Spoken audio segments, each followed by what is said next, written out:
Hola, ¿cómo están? Bienvenidos, mi nombre es Saúl López Santizo.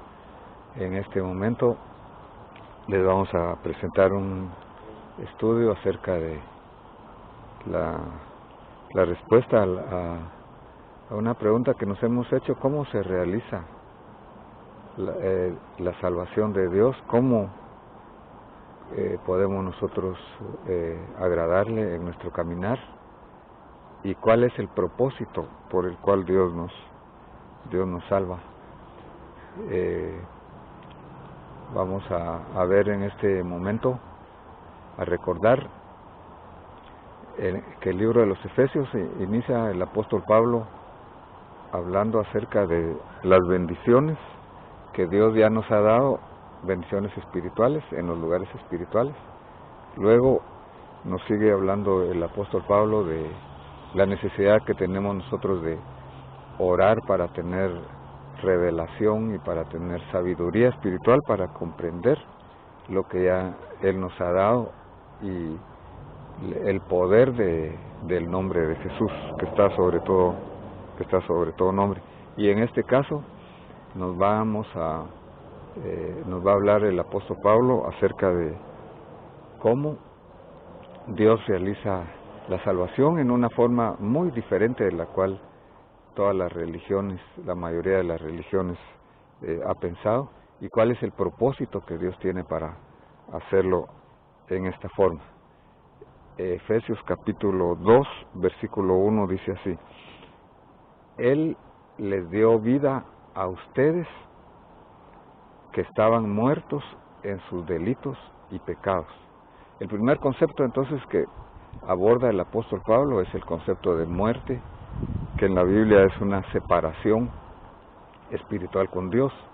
Dios hace un diagnóstico aquí y declara que la paga del pecado es muerte, y entonces da luego la solución, o sea, el tratamiento. Romanos 6:23 nos dice eso que acabamos de decir. Isaías 59:2 también dice: vuestras iniquidades han hecho división entre vosotros y Dios, dice el profeta Isaías, vuestros pecados han hecho esconder su rostro para no escucharlos. Entonces dice aquí: vosotros que estabais muertos, dice. Es una situación, se puede decir, sin esperanza. Humanamente no hay ningún poder que pueda volver a la vida a un muerto, excepto un milagro producido por Dios. Y luego dice: en los cuales, o sea, estabais muertos en vuestros delitos y pecados, en los cuales anduvisteis o anduvieron en otro tiempo. Los delitos entonces se están refiriendo a las infracciones o una transgresión de la ley que tiene que ser pagada, porque Dios es un Dios muy justo. Y el pecado también es fallar al blanco, es un acto malo delante de Dios, contra la moral y contra nuestro prójimo. Y dice: en los cuales anduviste en otro tiempo. Y entonces aquí menciona tres situaciones en las cuales estuvimos y en los cuales están también mucha población. Dice aquí: según la corriente de este mundo. Mundo es el sistema gobernado por valores contra la obediencia de Dios, valores egoístas, valores que priorizan el placer, el egoísmo, la corrupción, la violencia y todo eso, este mundo, conforme al príncipe de la potestad del aire. El mundo, el príncipe de la potestad del aire, hay un poder aquí invisible que no se puede liberar solamente humanamente. Y luego dice: el espíritu que ahora opera en los hijos de desobediencia. Hay una incredulidad aquí como producto de la desobediencia. Y luego dice: entre ellos también todos nosotros, aquí se incluye Pablo, que había sido muy religioso, recordemos que había sido maestro de la ley, pero dice, todos nosotros en otro tiempo vivíamos en pasiones de nuestra carne, satisfaciendo los deseos de la carne y de la mente, y éramos por naturaleza hijos de ira, lo mismo que los demás. Entonces, están las tres situaciones aquí: el mundo, el príncipe de este mundo y la naturaleza humana, que no puede ser cambiado por religión ni por buenas obras, y está en una situación de muerte espiritual, que solamente con el método de Dios se puede solucionar esto. Dice, pero Dios, aquí este pero nos da a nosotros la solución o el único tratamiento que Dios tiene para este diagnóstico. Pero Dios, que es rico en misericordia por su gran amor con que nos amó. Entonces hay dos características aquí de Dios: la misericordia, que es una compasión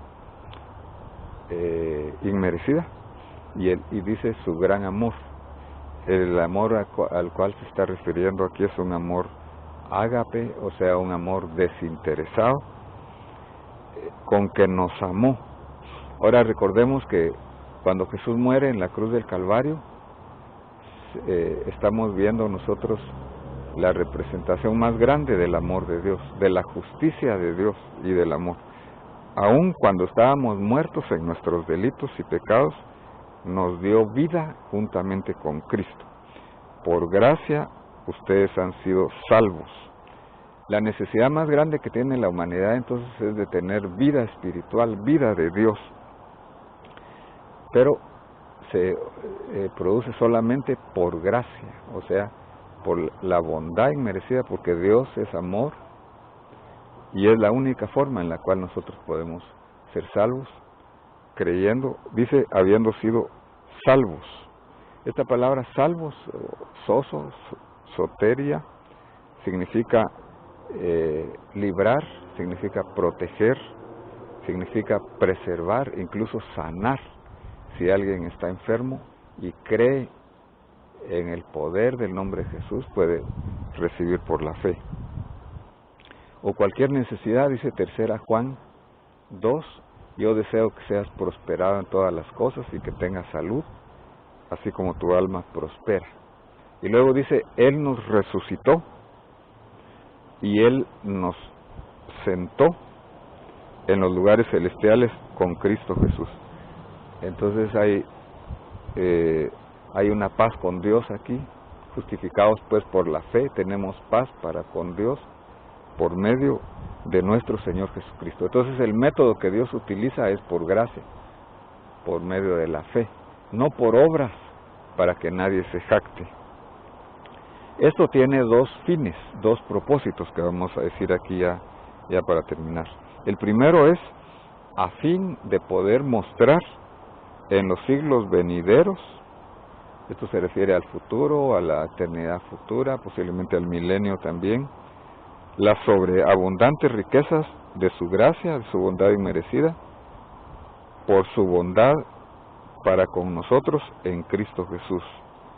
Porque por gracia, lo repite otra vez porque es muy importante, por gracia ustedes han sido salvos por medio de la fe. Entonces la fe es un medio, es como si nosotros tomáramos un tubo donde pasa el agua es la gracia, el tubo sería la fe, el medio por el cual Dios manifiesta su salvación, su bondad para con nosotros en Cristo Jesús.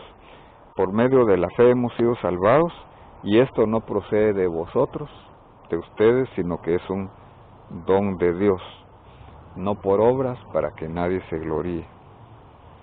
Entonces, en primer lugar, el propósito es para que haya un testimonio. Y en segundo lugar, dice, somos hechura suya, somos obra maestra. De Él somos una nueva creación en Cristo Jesús para hacer buenas obras. Esta es el segundo propósito. El primer propósito es para que seamos testimonio ante los demás, y el segundo propósito es para que hagamos buenas obras. sea, no somos salvos por obras, pero somos salvos para hacer buenas obras. Dice 2 Corintios 5:17, de modo que si alguno está en Cristo, nueva criatura es. Eso es una nueva naturaleza que tiene que ser manifestada en un estilo de vida. Las cosas viejas pasaron y todas son hechas nuevas. Estas cosas nuevas son las buenas obras, las cuales Dios preparó de antemano para que anduviéramos en ellas. Entonces, ya para terminar, queremos hacerte la pregunta: ¿eres tú salvo en esta forma por gracia? ¿Estás tú viviendo también por gracia? ¿Estás dependiendo del amor y la misericordia de Dios? ¿Cuál es la necesidad que tú tienes? Dios la va a solucionar solamente si le pones fe al amor y a la gracia del Señor. Si tú quieres agradar a Dios, buscar la voluntad de Dios, aprovecha toda oportunidad para servir a Dios por amor y por gracia, que es la motivación que Él tuvo para salvarnos, y también ver toda oportunidad para servir a nuestro prójimo, para servir especialmente en la iglesia, que es el cuerpo de Cristo, y también a todos los demás. Que Dios te bendiga y te guarde en esta hora. Esperamos que sea de bendición esta reflexión, que la puedas escuchar otra vez. Te invitamos a que nos sigas en nuestros estudios y que puedas inscribirte, si no lo has hecho, haciendo un clic en la campanita de notificaciones.